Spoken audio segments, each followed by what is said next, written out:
Tiger Tales. Tiger Tales presents My Teacher Glows in the Dark by Bruce Coville, read by Mrs. Griffith. Chapter 13, Aliens Want My Brain, from My Teacher Glows in the Dark. Actually, I suppose it would be more accurate to say that the aliens wanted to borrow my brain for a bit. I found out about it a couple days after I'd come on board the New Jersey. I had just climbed out of my hammock and was getting ready to go order something to eat when my U-Rat began to buzz. Flipping it open, I saw Hulan. He looked upset. "Krepta, I need to speak to you. May I come to your room?" "Could it wait till after I've had something to eat?" I asked.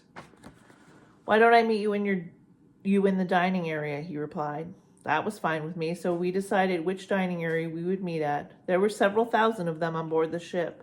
I punched the code into the transcendental elevator and stepped through the wall. Hulan arrived in a pair of brilliant red shorts covered with tropical flowers and purple butterflies. We took a seat in the quiet corner. "So what's up?" I asked. Before he could answer, the alarm sounded and we had to lie down on the floor while the ship made a leap across space. "I wish they wouldn't always do that when I'm getting ready to eat," I groaned when I was sitting at the table again. "Someone did a study," replied Hulan. "It showed that, for no apparent reason, most jumps are made when the greatest number of beings are sitting down to eat." He punched a few buttons on the table, then looked up and added, "Sometimes the universe is just like that. By the way, did anyone tell you about the time component of the jumps?" "Beg your pardon?" I asked, massaging my stomach and wondering if I'd be able to eat or not. "I take it that means no," said Hulan. A plate floated up from the center of the table. In the center was a pile of something that looked like marinated eyeballs. I decided to skip breakfast. "Yes, it means no. Tell me about the time aspect." "It's pretty simple, really. One thing that happens when we make one of those leaps across space is that while it only takes a minute of our time, the time passage in the outside world is quite a bit longer." I wrinkled my brow. "I know that the faster we go, the slower time goes for us," I said. I had learned that from all of my science fiction reading. I knew that if we approached the speed of light, time inside the ship would come to a virtual standstill. This meant that if we spent a century traveling at the speed of light, those of us inside the ship would only age by a tiny fraction of the amount of time. But I had a feeling Hulan was saying something different. "We're really not quite sure how it works," he confessed when I asked him about it. "We just know that we start to space sleep at one point, come out at another a few seconds later, and in the so-called real world, a whole lot of time has gone by." "Wait a minute," I said. "How much time has gone by since I came on board?" Hulan popped one of the eyeball-looking things in his mouth and bit down on it. The squishy sound made me wish that we had decided to meet in my room instead. "Can't say for sure," he said. "I don't always pay attention to that sort of thing. The ship travels at about half the speed of light most of the time. Between that and the space leaps we've taken, I guess that a month and a half have gone by back on Earth." I sat back in my chair, feeling slightly boggled. I had left on the 24th of May. From my point of view, it was about 3 days that had gone by. But Susan Simmons might have done 6 weeks of living since then. It was weird. I was 3 days older, and Susan was 6 weeks older. I wondered what it would feel like to go home and find that she was grown up and I was still a kid. I didn't care for that idea at all that much.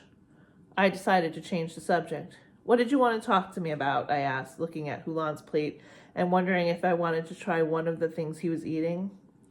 I figured they couldn't possibly taste as bad as they looked. Hulan poked at one of the things on his plate and a drop of green ooze came out. I decided I didn't want to try them after all. "I have been asked to get your reaction to an idea proposed by one of the members of the council that you broke in on it the other day." At first, I was surprised that Hulan had heard about that incident, but if they had an appointment with him to be my tutor, I guess it made sense that they would keep him posted on what I was up to. "What's the request?" I asked. Hulan looked terribly uncomfortable. You know, the Interplanetary Council is engaged in a bitter struggle regarding what we're going to do about your planet. They would like your permission to tap your mind for some additional information. What do you mean, tap my mind? Hulan ordered the table to take away the rest of his food. First, they'll want to ask you a lot of questions. Then they'll probably hypothesize you. Sorry, guys. Then they'll probably hypnotize you so that you can tell us things about your past that you have forgotten. Last of all, they'd like to do some brain work. Brain work? I asked nervously. They're hoping that if they dig around in there a bit, that they may be able to find out what's wrong with you. What do you mean? I yelped. There's nothing wrong with me. Of course, that wasn't entirely true. I knew I was far from perfect, but I didn't think I needed brain surgery to fix my minor defects, or even my major ones.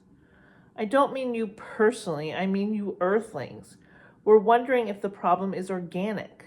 What problem? I asked, knowing full well what he was talking about. The general human problem, said Hulan, patiently. Your race's willingness to destroy your home, kill each other, let people starve, all that stuff. All that stuff, indeed. Did they think they would find the reason for all of that in my brain? Suddenly, a horrible thought struck me. What if the reasons were in my brain? I don't mean just my brain, I mean every human brain. What if the problem is that there's something wrong with the way we're wired? Would that mean the mess we've made of things isn't our fault? And if so, would that mean things were hopeless? That we could never fix the mess? Or could the aliens do something about it? What if by looking inside my head they could find a way to help us change? What if by examining my brain they could learn how to help us stop wars forever? Maybe it was no big deal. After all, Croc Duck had already done a little work inside of my head, and I had been able to get up and walk away from the table as if nothing happened. Just how much digging do they want to do? I asked. We're talking a total cut and paste job, said Hulan. Most of the work would be done with light and magnets and atomic probes, of course. And our doctors are pretty good, but still, there's no guarantee. I swallowed hard. No guarantee of what? Hulan looked straight into my eyes. No guarantee that you'll ever be able to think again, he whispered. And that's the end of chapter 13. Good night.